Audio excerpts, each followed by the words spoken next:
तो डिजिटल नैतिकता कौन भल भाव बुझतु। ओके मुझे जहाँ कहूँ आप प्रथम शुणु तापर नोट करूँ। ओके तो भल भाव एबेठू बुझतु डिजिटल नैतिकता हेउची कौन नियम एवं मोराल नैतिकता मन रखिए है। डिजिटल नैतिकता कौन नियम एवं मोराल नैतिकता निर्देशावली सेट संबंध में नैतिकतार शाखा व्यक्ति किंवा कंपनी मध्य पारस्परिक आचरण को नियंत्रित करिबारे साहाय्य करिଥାଏ। ओके परस्पर आचरण को नियंत्रित करिबारे ये कौन डिजिटल नैतिकता साहाय्य करଥାଏ। याको आपण माने मन रखिए मैं जहाँ कहूँ प्रथम मन रखुन तापर आमे पढ़िबा। ओके कंप्यूटर कंप्यूटर टेक्नोलोजी आमर द्वारा मध्य ए कंपनी भितर अधिक व्यापक भाव में बजार एवं समाज रे डिजिटल नैतिकता कौन करଥାଏ ना डिजिटल नैतिकता बढ़ाई थाए। ओके तो बुझी पाले डिजिटल नैतिकता कौन तापर कौन देइछ आमे देखिबा पढ़िबा। ओके अच्छा देखन डिजिटल नैतिकता कौन क्रमशः डिजिटल दुनिया रे लोकों को दैनंदिन जीवन में गुणवत्ता को उन्नति पाई टेक्नोलोजी रो व्यवहार करा जिबा गुरुत्वपूर्ण। ओके से जहाँ कहूँ आमे ता मुदा कहि साइलानी। ओके जनसाधारण विश्वास एवं प्रजुक्ति विद्या उपरे आत्मविश्वास बढ़ाइबा पाई उत्पाद उपकरण एवं सृष्टि स्वच्छता उत्तरदायित्व एवं व्याख्यात्मक भली नैतिक नीति गुड़िक मानिबा जरूरी अटे।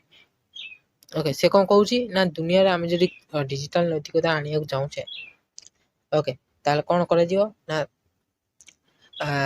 तार गुरुत्वपूर्ण करवा जनसाधारण को विश्वास देखा प्रजुक्ति विद्या आनिबा तो ये सब करवा केतक कठिन नैतिक आह्वान समाधान उपर ध्यान दे था लोकों वैषयिक कार्य और दायित्वपूर्ण नवसृजन वृद्धि हो पार बोली निश्चित करने को पड़ो। ओके डिजिटल नैतिकता हूँ आम सब किसी टेक्नोलोजी डिजिटल इथिक्स कौन करता ना विश्वास करे था। ओके सेवा सृष्टि स्वच्छता उत्तरदायित्व व्याख्याता ये सब कौन नैतिक नीति गुड़िक मानिबा जरूरी अटे। ओके नैतिक डिजिटल टेक्नोलोजी रो विकासशील जीवन ये मध्यम बढ़िया क्वेश्चन। तो आपनकर कौन डिजिटल नैतिकता आसी पारे आपन को क्वेश्चन डिजिटल नैतिकता कौन बा काहा को कुहा जाय एमती भी आसी पारे। ओके तो किछि भी आपन ने 2 मार्किया किबा 5 मार्किया आसीबो निश्चित आपन आपको नोट कर लिखंदु हम जा कहली प्रथम सेटा नोट करंतु। ओके जने प्रथम सुनिले डिजिटल नैतिकता कौन तो प्रथम सेटा डिजिटल नैतिकता होछि नियम एवं मोराल नैतिकता हला बुझि पेलो। अच्छा तापर नेक्स्ट देखिबा डिजिटल नैतिकता नैतिक डिजिटल टेक्नोलोजी विकासशील जीवन। अच्छा देख किछि नै आपन बुझी परिबे बढ़िया मजे देख डिजिटल टेक्नोलोजी वर्तमान दैनंदिन जीवन रे एक अंश। डिजिटल टेक्नोलोजी जोटा कौन कि आमर वर्तमान दैनंदिन सब किसी टेक्नोलोजी द्वारा ही होउची तापर यह सर्वदा सेपरी नथिला या सर्वदा कौन सब कौन से परि थिला कि नथिला ना तो तापर कौन कहूँ यही आश्चर्यजनक टेक्नोलोजी शक्तिकरण संजोग एवं अंतर्भुक्त कर सामर्थ्य अच्छी किंतु यह सर्वदा हुए नहीं सब कौन ये हुए कि। अच्छा बेले बेले यह प्रतिबंधक बाद एवं विभाजन करता बेले बेले कौन प्रतिबंधक बाद भी विभाजन करता है यही वैषयिक विकास एवं प्रयोगर नैतिक समाज प्रभाव को उपहास करे यह शिखाई शिक्षा को आलोकित करे पठन गुड़िक 5 भाग विभक्त ये जो शिखाई जो आलोकित करे कौन 5 भाग विभक्त आको आप मन रखिए। तो कौन रही वैषयिक यात्रा विकासर प्रक्रिया डिजिटल टेक्नोलोजी उत्पाद डिजिटल नैतिकता शिक्षा एवं भविष्य आशा ये 5टी आपने नैतिक 5 भाग जो विभक्त होती मन रखिए।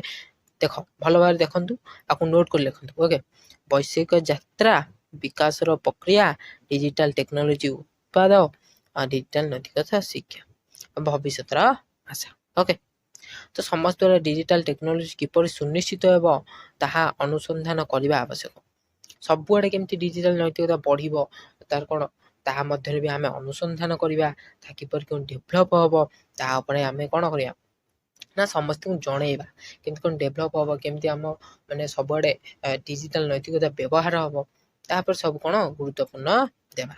ଓକେ, ତ ବୁଝିପାରିଲ। ତ ଡିଜିଟାଲ ନୈତିକତା ସବୁଠାରୁ ଇମ୍ପୋର୍ଟାଣ୍ଟ, ଆପଣମାନେ ୟାକୁ ମନେ ରଖିବେ, 2 ମାର୍କିଆ ନିଶ୍ଚିନ୍ତ ଆସିବ। ଓକେ, ତ କିଛି ନାହିଁ, ତ ଚାଲନ୍ତୁ ତାପରେ ଦେଖିବା। ତାପରେ କ'ଣ ଦେଲା ନା ଜଗତୀକରଣ ନୈତିକତା। ଓକେ, ତ ଜଗତୀକରଣ ନୈତିକତା କ'ଣ ଆମେ ବୁଝିବା। ଜଗତୀକରଣ ନୈତିକତା ହେଉଛି ନୈତିକ ଆବଶ୍ୟକତା, ମୂଲ୍ୟବୋଧ ଏବଂ ଉଦ୍ଦେଶ୍ୟ ଯାହା ମାନବ କାର୍ଯ୍ୟକଳାପ ଉପରେ ଆଧାରିତ। ଓକେ, ସେଟା କ'ଣ ନା ମାନବ କାର୍ଯ୍ୟକଳାପ ଉପରେ ସେ ଆଧାରିତ ହୋଇଥାଏ, ଯାହା ଆମର ଗୃହ ପୃଥିବୀରେ ଜୀବନ ସଂରକ୍ଷଣ ତଥା ମାନବ ଜାତିର ବିକାଶକୁ ନେଇଥାଏ। ଏଇସବୁ ନେଇକିନି କ'ଣ ହୋଇଥାଏ ନା ଜଗତୀକରଣ ନୈତିକତା ଗଠିତ। ଜଗତରେ ଥିବା କ'ଣ ସମସ୍ତ ପ୍ରକାର ପୃଥିବୀ ଜୀବନର ସଂରକ୍ଷଣ ବା ମାନବ ଜାତିର ବିକାଶକୁ ନେଇକିନି ତାକୁ ଜଗତୀକରଣ କ'ଣ ଜଗତୀକରଣ ନୈତିକତା କ'ଣ ନା ଆମ ପୃଥିବୀରେ ଜୀବନରେ ସଂରକ୍ଷଣ ମାନବ ଜାତିର ବିକାଶକୁ ନେଇକିନି ଜଗତୀକରଣ ନୈତିକତା ସୃଷ୍ଟି ହୋଇଥାଏ। ବୁଝିପାରିଲ? ମାନେ ମାନବ ଜଗତକୁ ନେଇକିନି ଜଗତୀକରଣ ନୈତିକତା କ'ଣ ଗଠିତ ହୋଇଥାଏ। ଟେକ୍ନୋଲୋଜି ତାପରେ କ'ଣ ଟେକ୍ନୋଲୋଜି ଯଥାର୍ଥ ବ୍ୟବହାର, ଜୁଡିକସ୍ ୟୁଜ୍ ଅଫ୍ ଟେକ୍ନୋଲୋଜି, ଏଇଟା ବି ବୁଝ ଭଲ ଭାବରେ। ଓକେ, ଟେକ୍ନୋଲୋଜି ହେଉଛି ଆଧ୍ୟାତ୍ମିକତା ଏବଂ କ'ଣ ରକ୍ଷଣଶୀଳତା। ଓକେ, ରକ୍ଷଣଶୀଳତା। ତେଣୁ ଏହି ସୂଚନା ଯୁଗରେ ଟେକ୍ନୋଲୋଜିର ଅଗ୍ରଗତି ବ୍ୟବହାର କରିବା ସମୟରେ ଜଣେ ଅତି ଚତୁର ଏବଂ ବିଚାରଶୀଳ ହେବା ଆବଶ୍ୟକ ଏବଂ ନିଜ ଜ୍ଞାନ ପାଇଁ ତଥା ମାନବ ସଂସ୍କୃତିର ସଂରକ୍ଷଣ ପାଇଁ ବୈଷୟିକ ଉଦ୍ଭାବନକୁ ବ୍ୟବହାର କରିବା ଉଚିତ। ହେଲା, ଏଇ ଯେଉଁ କ'ଣ ନା ଟେକ୍ନୋଲୋଜିର ଆଧ୍ୟାତ୍ମିକତା ରକ୍ଷଣଶୀଳତା କ'ଣ କରିଥାଏ ନା ନିଜର ଜ୍ଞାନ ପାଇଁ ତଥା ମାନବ ସଂସ୍କୃତିର ସଂରକ୍ଷଣ ବୈଷୟିକ ଉଦ୍ଭାବନକୁ ବ୍ୟବହାର କରିବା ଉଚିତ। ବୁଝିପାରିଲ କି ନାହିଁ? ଟେକ୍ନୋଲୋଜି ଯଥାର୍ଥ ବ୍ୟବହାର, ଆପଣମାନେ ବ୍ୟବହାର କେମିତି କରିବେ ଟେକ୍ନୋଲୋଜିକୁ? ଓକେ, ତା ପାଇଁ କ'ଣ ଜ୍ଞାନ ଥିବା ଦରକାର ତଥା ମାନବ ସଂସ୍କୃତିର ସଂରକ୍ଷଣ ବୈଷୟିକ ଉଦ୍ଭାବନ ବ୍ୟବହାର କରିବା ଉଚିତ। ଟେକ୍ନୋଲୋଜି ପାଇଁ ଜ୍ଞାନ ନଥିଲେ କ'ଣ ଟେକ୍ନୋଲୋଜି ବ୍ୟବହାର ଠିକ୍ ସେ ହୋଇପାରିବ କି? ବ୍ୟବହାର ହୋଇପାରେ, କିନ୍ତୁ ଠିକ୍ ସେ ବ୍ୟବହାର କରିବା ପାଇଁ ତାଙ୍କ ପାଇଁ ଜ୍ଞାନ ଦରକାର, ସମୟ ତାର ବିଚାରଶୀଳ ହେବା ଆବଶ୍ୟକ। ତ ଏସବୁ ହୋଇଥାଏ। ଓକେ, ତ ନେକ୍ସଟ ଭିଡ଼ିଓରେ ଆମେ ମୋବାଇଲ ଟେଲିଫୋନ କ'ଣ ପଢ଼ିବା। ଓକେ, ତ ଅଳ୍ପ ଭଲ ଭାବରେ ବୁଝନ୍ତୁ ଆଉ ଅଳ୍ପ ହିଁ ନୋଟ୍ କରନ୍ତୁ, ବହୁତ ହି ବଢ଼ିଆ ହେବ। ଓକେ, ତ ଆଜି ପାଇଁ ଥିଲା ଏତିକି ଭିଡ଼ିଓ। ଆଶା କରୁଛି ଆପଣ ଡିଜିଟାଲ ନୈତିକତା ବୁଝିପାରୁଥିବେ। ଡିଜିଟାଲ ନୈତିକତା ନିହାତି ଆପଣଙ୍କ ଏକ୍ଜାମରେ ଆସିବ। ଆଉ ଆଜି ପାଇଁ ଥିଲା ଏତିକି ଭିଡ଼ିଓ। ଯଦି ଭିଡ଼ିଓଟି ଭଲ ଲାଗିଥାଏ ତାହେଲେ ଭିଡ଼ିଓକୁ ଲାଇକ୍ କରିବେ, ଚ୍ୟାନେଲକୁ ଏଇଭଳି ଭିଡ଼ିଓ ଦେଖିବା ପାଇଁ ଆଗକୁ ସବସ୍କ୍ରାଇବ୍ କରିବେ। ଜୟ ହିନ୍ଦ, ବନ୍ଦେ ମାତରମ୍।